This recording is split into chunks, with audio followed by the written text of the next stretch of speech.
देवरानी के मायके वाले पार्ट 2। रेवती को हमेशा से ये जलन थी कि उसकी देवरानी सोनिया के घर से ढेर सारा सामान आता है और उसके मायके से नहीं। हालांकि उसके ससुराल में उसे कोई भी इस बात के लिए कुछ नहीं कहता था, लेकिन उसके मन का वहम उसे ये सारी चीज़ें सोचने पे मजबूर करता था। और उसका गुस्सा आजकल सब पे उतरने लगा था, उसके मायके वालों पर, उसके ससुराल वालों पर, जिससे सोनिया अब बहुत परेशान हो रही थी। मुझे ऐसा लगता है कि शायद भाभी को इस बात का दुख हो रहा है कि उनके मायके से इतनी चीज़ें नहीं आ रही और सब लोग बस मेरे मायके वालों की ही तारीफ़ कर रहे हैं। पर हमने तो कभी उनसे कुछ नहीं कहा।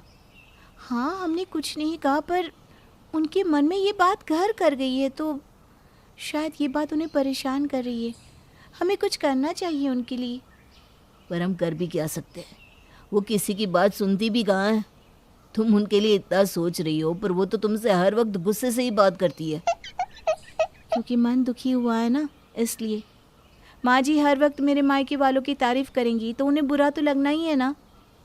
अच्छा ठीक है, तुम ये बताओ तुम्हें क्या करना है, कैसे हम उनकी मदद कर सकते हैं। मैं सोच रही थी मैं कुछ अच्छा सामान खरीद कर यहाँ भिजवा दूंगी और कहूँगी कि वो रेवती भाभी के घर से आया है। इससे उनका मन भी खुश हो जाएगा और उनका गुस्सा भी चला जाएगा। तुम्हें लगता है इससे वो खुश हो जाएंगी और उनकी नाराज़गी चली जाएगी? हम कोशिश तो कर ही सकते हैं ना रवि, पर देखिए, आप इस बारे में किसी को कुछ मत बताइएगा। ये बात हम दोनों के बीच में ही रहनी चाहिए। ठीक है, अगर तुम्हें यही सही लगता है तो यही सही। सोनिया ने रेवती का गुस्सा कम करने के लिए एक तरीका सोच निकाला और उसने सामान लेकर अपने ससुराल भिजवा दिया, ये कहकर कि रेवती के मायके से आया है। भाभी भाभी, ये देखिए तो आपके मायके से कितना सारा सामान आया है। लगता है माँ ने मेरी बात सुन ली और इसीलिए ये सब भेजा होगा। अरे वाह, कितना सारा सामान आया है मेरे मायके से। मिठाइयाँ, कपड़े, फल। देखिए माँ जी। अरे वाह, ये तो बहुत ही ज़्यादा भेज दिया है तुम्हारे मायके वालों ने। और कितनी महंगी महंगी चीज़ें भेजी हैं उन्होंने। हाँ भाभी, ये सारी चीज़ें तो बहुत सुंदर है। सच में आपके मायके वाले तो बहुत ही दिल वाले हैं। कितना कुछ भेज दिया उन्होंने आपके लिए। वो तो है, मैं उनकी सबसे लाडली बेटी जो हूँ। तुम्हारे मायके वाले तो इसलिए भेजते हैं क्योंकि उनकी तुम इकलौती बेटी हो। यहाँ देखो, हम 3 बहनें और 2 भाई हैं, फिर भी मेरे मायके वालों ने कितना कुछ भेजा है। अब पता चल गया ना तुम्हें कितने बड़े दिल वाले हैं वो।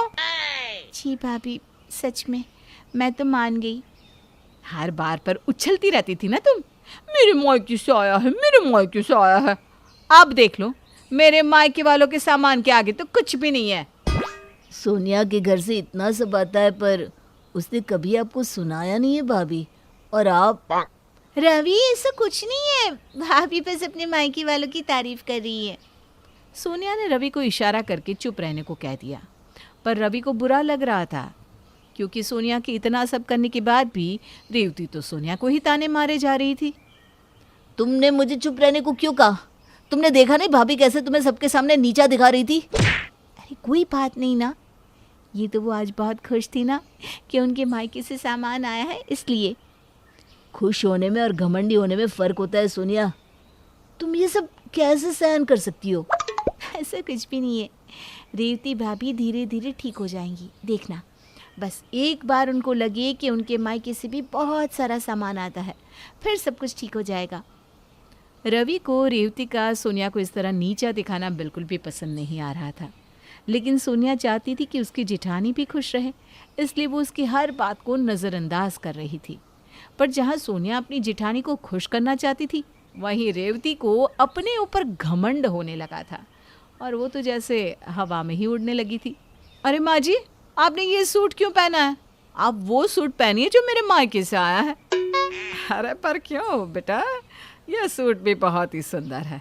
ये सूट सोनिया के मायके से आया है, मुझ पर बहुत जच भी रहा है। मुझे तो इतना कुछ खास नहीं लग रहा ये सूट। मेरे मायके से आया सूट पहनती तो और भी सुंदर लगता। अरे नहीं नहीं रेवती बहू, ये सूट भी बहुत अच्छा है। सोनिया के मायके से आई हर चीज़ ना अच्छी होती है, तुमने भी तो देखा है ना बहू।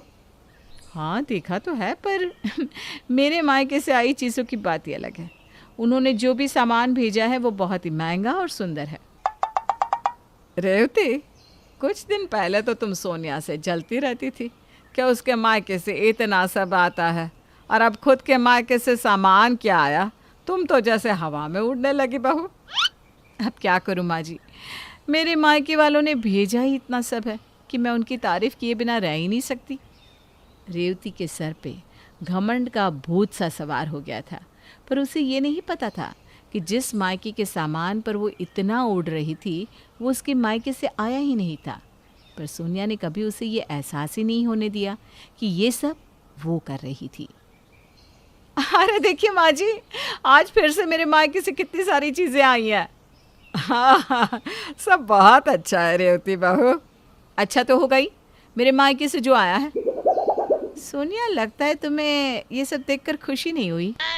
नहीं नहीं भाभी, आप ऐसा क्यों कह रही हैं? मुझे तो बहुत ही खुशी हो रही है। आप खुश हैं तो हम सब भी खुश हैं। हाँ, अब तो तुम यही कहोगी ना, पर मैं जानती हूँ अंदर से तो तुम जल भुन गई होगी कि अब इतना सब मेरे मायके से आता है। सब लोग मेरी तारीफ कर रहे हैं और तुम नीचे हो गई ना। नहीं भाभी, आप मुझसे बड़ी हैं, आप तो हमेशा ही मुझसे ऊपर रहेंगी।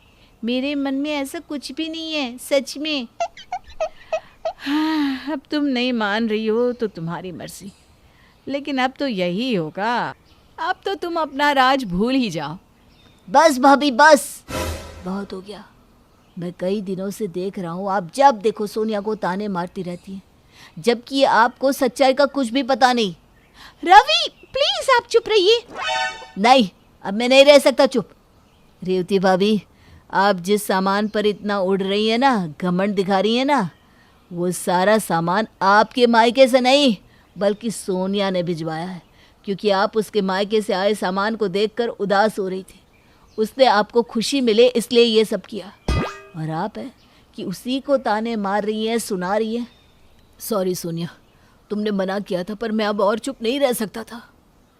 सोनिया, ये सब तुमने मेरे लिए किया, और मुझे देखो, मैं पागलों की तरह तुम्हें ही सुनाए जा रही थी, जबकि असली बात तो यह है कि मैं ही तुमसे जलती थी और इसीलिए ये सब कर रही थी। मुझे माफ़ कर दो, मैंने तुम्हारा बहुत दिल दुखाया है। अरे भाभी, मुझे बिल्कुल बुरा नहीं लगा। आप मेरी बड़ी बहन की तरह हैं, आप माफ़ी मत मांगिए। ठीक है, माफ़ी नहीं मांगती, पर अपनी छोटी बहन को गले से तो लगा सकती हूँ ना। रेवती सोनिया को अपने गले से लगा लेती है। रिश्तों में सामान से ज़्यादा सम्मान होना ज़रूरी है, उससे रिश्ता ज़्यादा मजबूत बनता है।